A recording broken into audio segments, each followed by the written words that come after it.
Selesai sahaja proses penamaan calon semalam, semua calon yang menawarkan diri pada Pilihan Raya Negeri Johor terus giat berkempen bagi menyampaikan mesej masing-masing. Membawa pelbagai agenda parti yang diwakili termasuk yang bergerak solo sebagai calon bebas, mesej kestabilan diselitkan bagi meyakinkan pengundi agar kemelut politik yang berlaku sebelum ini tidak berulang lagi. Di Taman Majidi, Johor Bahru ketika ini, calon Barisan Nasional Don Lakin selaku muka baru yang diketengahkan mengajak pengundi bijak dalam membuat penilaian.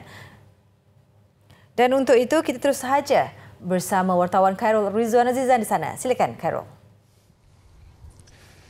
Baik Yanti di Sri Pentas, Assalamualaikum dan salam sejahtera. Langsung kita bersiaran dari Taman Majidi di Johor Bahru ini.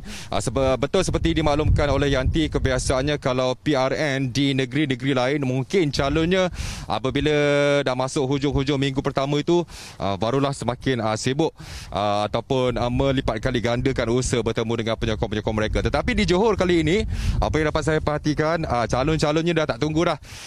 Walaupun hari kedua masing-masing dah masukkan gear kedua, gear ketiga, terus melipat kali ganda usaha untuk berjumpa dengan pengundi-pengundi mereka di kawasan masing-masing. Dan untuk bercerita mengenai kempen hari kedua di Johor Bahru ini, saya bersama dengan calon BN Don Lakin iaitu Tuan Muhammad Hairi Mat Shah. Silakan Tuan. Masih lagi segak orangnya. Berumur 38 tahun kalau tak silap saya, betul? Baik. Terima kasih Tuan Muhammad Hairi kerana sanggup sudi meluangkan masa bersama kami di Buletin 130. Mungkin Tuan Hairi boleh kongsikan serba sedikit. Tuan Hairi adalah calon muka baru dalam PRN Johor kali ini.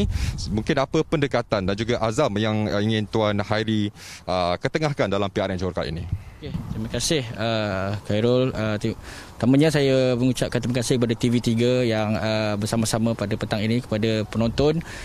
Hari ini saya calon untuk N44 Lakin berazam untuk memastikan kestabilan politik. Itu adalah yang pertama saya. Yang keduanya adalah kesejahteraan rakyat. Apa yang boleh kita tahu hari ini, kesejahteraan rakyat adalah keutamaan kepada Malaysia. Itu yang saya harapkan. Bagi calon muda, kita sentiasa bersama-sama memastikan kelangsungan hidup kita terjamin untuk masa depan kita. Itu yang agenda-agenda yang saya akan bawakan.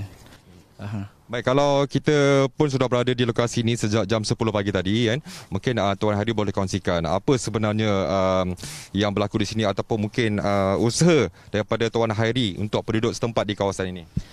Kalau ikutkan Khairul, saya di sini sentiasa di Johor Bahru, saya sentiasa di kawasan, khususnya di kawasan Lakin, yang mana saya selaku ahli majlis ketika sebelum saya dicalonkan untuk mewakili Parti Barisan Nasional.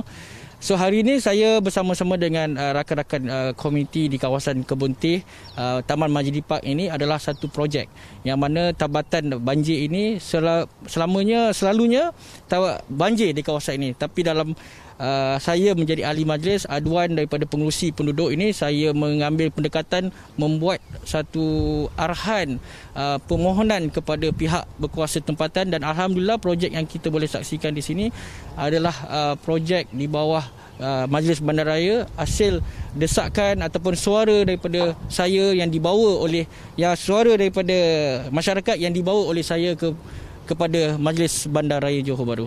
So alhamdulillah projek yang menelan belanja yang agak besar hari ini limpahannya adalah kepada rakyat. Banjir kalau hujan di sini adalah agak ketara, sampai boleh dikatakan masuk rumah. Kita tak naklah banjir itu melarat seperti di Selangor yang kita lihat mengambil langkah yang lambat. So hari ini sebelum dia lebih teruk, saya ambil satu pendekatan membuat satu tabatan banjir dikelolakan oleh Majlis Bandaraya Johor Bahru di bawah ahli majlis saya di sini. Baik, terima kasih Tuan Hairi. Terima kasih sekali lagi kerana meluangkan masa bersama Buletin 130. Baik, saya kira itu saja Yanti yang dapat saya kongsikan buat masa ini, dan kita kembali bersama Yanti di Sri Pentas. Silakan Yanti. Assalamualaikum, salam hormat.